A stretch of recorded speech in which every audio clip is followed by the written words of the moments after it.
Big moves there as well. When you look at oil prices, they rose about 2% after sliding in the previous session as markets weighed Middle East tensions against demand worries as well as rising OPEC supply. So when you look at Brent crude futures, you're looking at a gain of about 1.9%, and the prices settle around the $77 a barrel mark. While when you look at US WTI as well, you're looking at gains of about 2%. Prices also settled around that $72 a barrel mark. Now, geopolitical tensions in the Middle East and an ongoing supply outage in Libya offered support to prices, but some major shipping firms are still avoiding the Red Sea. In fact, Germany's Hapag-Lloyd is saying that they'll continue to divert vessels around the Cape of Good Hope in the wake of attacks by Houthi militants. Now, the oil benchmarks are rebounding from 3% and 4% losses that they incurred on Monday respectively. So these are sharp moves coming in. And this was of course followed by cuts by top exporter Saudi Arabia to its official selling prices. So that is something that we saw play out in the oil market earlier this week. Now the market is awaiting US inventory data from the American Petroleum Institute and also core inflation data. So those are the two data sets that are highly awaited. And even the yellow metal is awaiting that particular data set as well when you look at core inflation data. Spot coal rose less than 0.1% to around 2,029 per ounce. And this was after hitting its lowest level in over 3 weeks on Monday.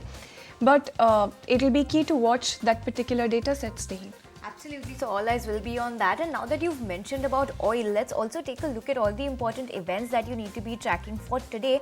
And well, today you've got the US crude oil inventories data set coming in from the United States, so keep your eye out on that. Moving on to corporate action, shifting focus back home, then keep your eye on the counter of Cochin shipyard because the company is going to go ahead and split the face value of its stock from 10 rupees to 5 rupees per share, which is in the ratio of 2:1.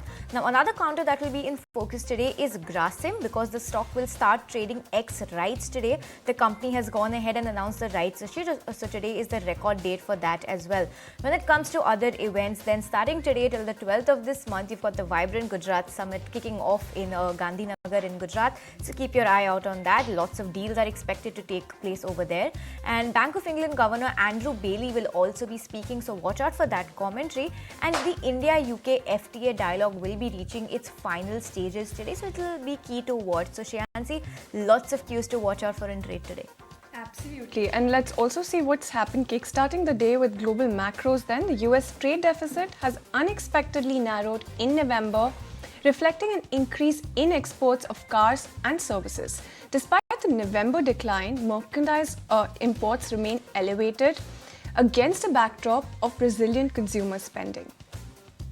Well, moving on then, let's talk about the World Bank because the World Bank has released its GDP growth estimates and it has retained India's FY24 GDP growth view at 6.3% and estimated 6.4% growth for FY25. And the 2024 global GDP growth is also pegged at 2.4%, the same as June last year. And meanwhile, the institution lowers 2025 global GDP growth estimates to 2.7% from the year gone by. An asset manager major, BlackRock, has announced that it will lay off 3% of its workforce, which amounts to roughly 600 employees. According to reports, no single team will be the focus of the cuts. Shares of the company are up about 5% over the last 12 months, well behind the roughly 22% gain in the benchmark S&P 500. Moving on then, Hewlett-Packard has agreed to buy networking gear vendor Juniper Networks in an all-cash deal worth $14 billion. The company expects to close the deal later this year or in early 2025. Meanwhile, Juniper shares had their best day in 20 years, soaring about 22% yesterday.